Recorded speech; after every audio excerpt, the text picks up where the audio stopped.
That's the real message. The real message is we all started from nowhere. I mean, we all had bullshit jobs. We all felt like losers.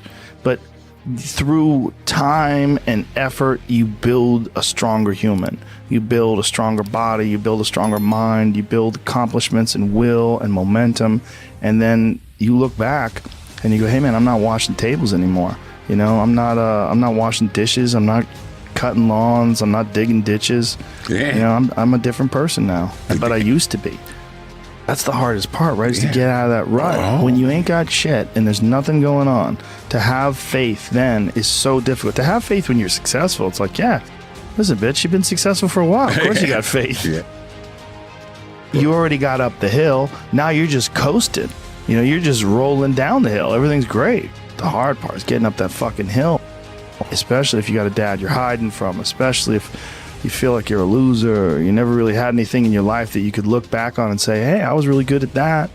You know, and there's a lot of people out there listening to this. There's so many people that are in that starting point.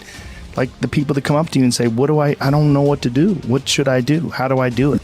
How do I get going? Well, you're going to have to figure it out, one foot in front of the other. You're going to have to find a thing and keep working at it and get better at it. That's one of the things that I like so much about martial arts. They let anybody in, and then from learning how to do that, you get better, and then you realize, damn, I can get better at anything. Because the first time I ever did jiu-jitsu, I remember just being manhandled so bad, going, man, I'll never be good at this. This is terrible. I'm fucking awful at this. And this is, I'd already been a black belt in Taekwondo and already kickboxed, already did a bunch of shit. And I was like, I can't believe I'm starting from scratch again. But at least I knew then that I already done that before. I'd already started from scratch. So like I had some experience, started from scratch. I'm like, all I have to do is just put in the time and the effort here. Find a thing and work hard at that thing. You'll realize through that thing that you can get good at anything with time and effort. Find some difficult shit to do, because that gets away a lot of the anxiety that you carry around in your body. A lot of difficult things make regular life less difficult. And that sounds so simplistic, but particularly physically difficult things. Because when you do things that are physically difficult, the strain of making yourself do those things, it's very valuable. It's not just valuable like exercise and fitness and martial arts and running and whatever you're doing that's really difficult. It's not just valuable in terms of like health and the way you look, but it's also valuable for your mind, maybe even more so.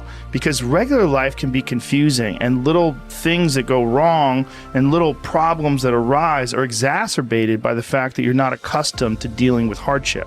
So creating your own bullshit, whether it's through fucking some brutal kettlebell exercise or running up hills or something, is extremely valuable for you. Also, not just accepting the nuanced perspectives of other people, but also being able to navigate through this world with some sort of an understanding of just how complex it all is and how weird it all is, and not be overly thrown off by every little dip in the road and pothole that you encounter.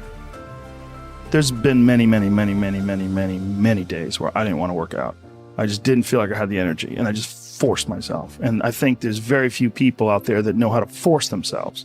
That's a learned skill. That kind of discipline and focus. You have to have like real rigid requirements of yourself, where you don't allow yourself to back out of things and you don't allow yourself to slack off. And I don't think people put those kind of requirements on themselves as if it is a daily principle of life, like what you must get done.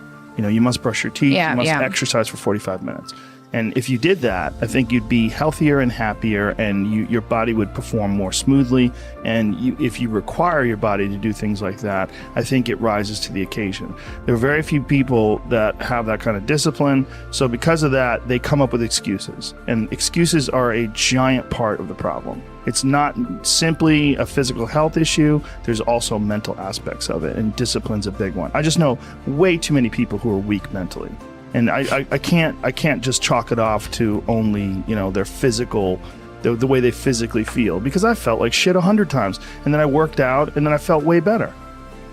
It's just a fact of life. That's real. You know, you just got, people don't know how to do that. And it's not, and if you're used to doing this, Get in your car, sit down, drive to the office, sit down, go to the lunch, sit down, go to the board meeting, sit down, get in your car on the way home, sit down, get home in front of the TV, sit down, then go to the gym.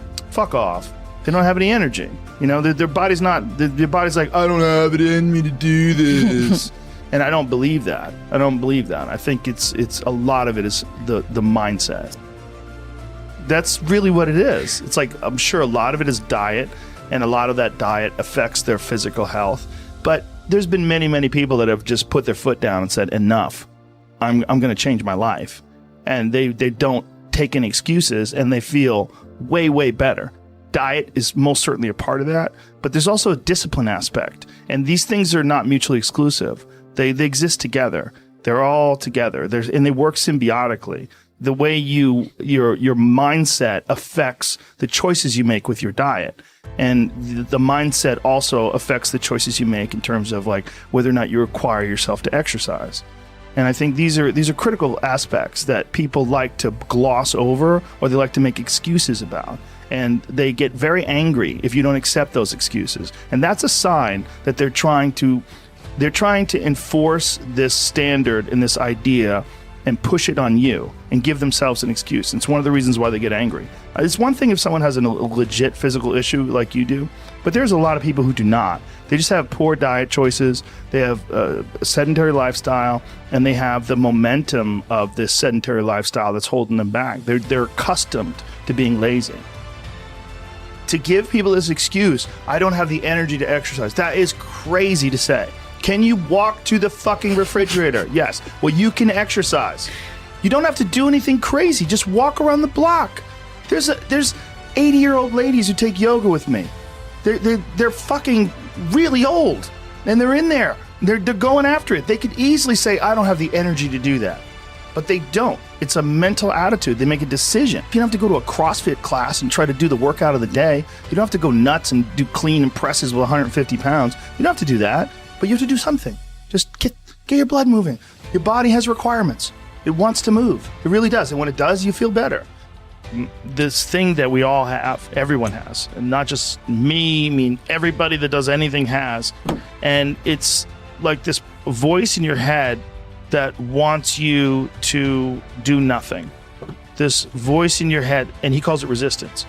And he talks about this resistance that is in your head, and that you have to decide that you are a professional. This is what a professional does. A professional goes to work, and they give in to the muse. Okay, the concept of the muse, whether or not it's real, but the concept of the muse is you settle in and receive creativity, almost like as a divine gift from this magical entity, the muse. Now, whether or not it's real is not important. What's important is if you treat it as if it's real, it does work. And what works is if you dedicate your time and your focus, like realistically, with a professional, disciplined effort to creativity.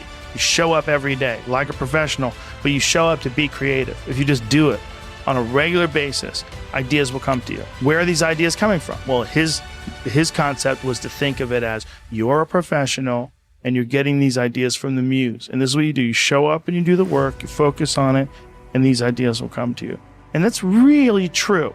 If you really stop and think about it, if you write something, whether it's the most brilliant thing you've ever written, or whether you're not good at editing and it turns out to be dog shit, where's that coming from, man? You're just sitting down in front of your laptop and these thoughts are coming to you, and all of a sudden you're talking about a kid who's riding a bike and he gets attacked by a werewolf. Like, where the fuck is this coming from? If it's not coming from the muse, where is it coming from? Well, it's coming from my creativity. Okay.